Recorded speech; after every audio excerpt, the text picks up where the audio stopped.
Dilala Ünidar salonidagi barliq omoq do'stlar, kechlikinglar xayrli bo'lsin. Bugun omoqlarimning qaysi cho'chakni alg'uzpakin? Men bugun omoqlarimga Jungo hayvonot cho'chaklaridan ilingan qulular bilan to'shqan degan cho'chakni aytib beray-ya.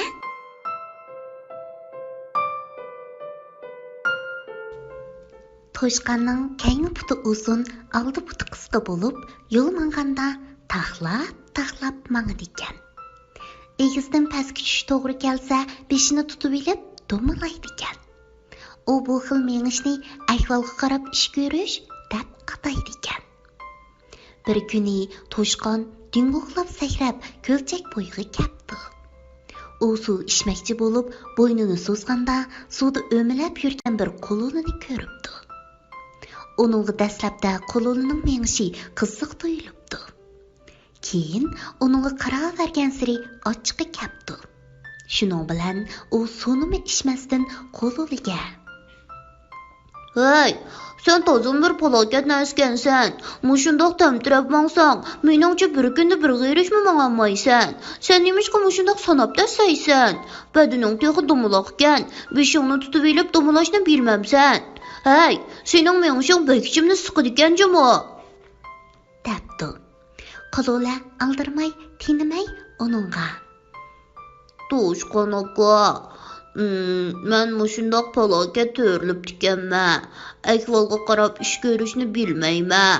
Biroq men sen bilan basish beqishga jur'at qilaman. Qani, kim oqidi qilib, kim oldiga o'tib ketdi ekan?" debdi. "Qara seni 3 yil burun mangdirib yetib, onda men qo'zg'alayjimi?" debdi to'shqan qo'pollik bilan. "Hech kimmi oldida mangmusun. Sen aytgan, biz birla vaqtda qo'zg'alayli." Qulula yanada aldirmay so'zlabdi. Atsi barli qulullar yig'ilibdi. Ular bir-biriga ulashib, bir chambarak hosil qilishib, ko'lchakning atrofini o'ribdi. Ular andilaratga tizilib turishiga to'shqan dingoqlab yugurib ketdi-da, yiroqdilla: "Hey palokat, kel, basishib boqayli" deb vaqirabdi. "Xo'p, basishayli. Qani, zodi kim palokatgan?" debdi qululimi bo'sh kelmay. Shuning bilan to'shqan taxlab bir necha qadam yuguribdi-da, ko'rangligan holda orqasiga qarab: "Hey palokat, men bir necha qadam sakrab qo'ysamlar sen 3 kun mangasan" debdi. Biroq shu chaqda uning oldi tarbidan qululining: "3 kunning hojati yo'q. Men hozir sening oldingda" degan ovoz anglanibdi. To'shqan aldirashlik bilan yana bir necha qadam sakrabdi-da: "Qani, zodi kim oldi ekan?" debdi. Uning oldidagi qulula yana: "Men yanada sening oldingni mengotiman-ku" debdi.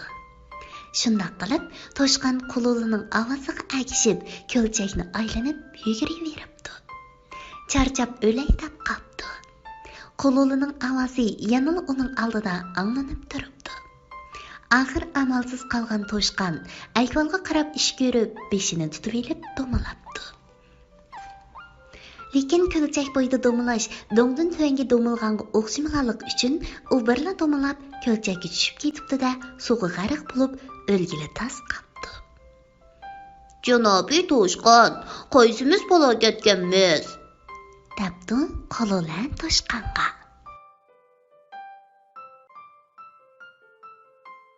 Do'stlar, bu cho'chakda nimani his qildinglar?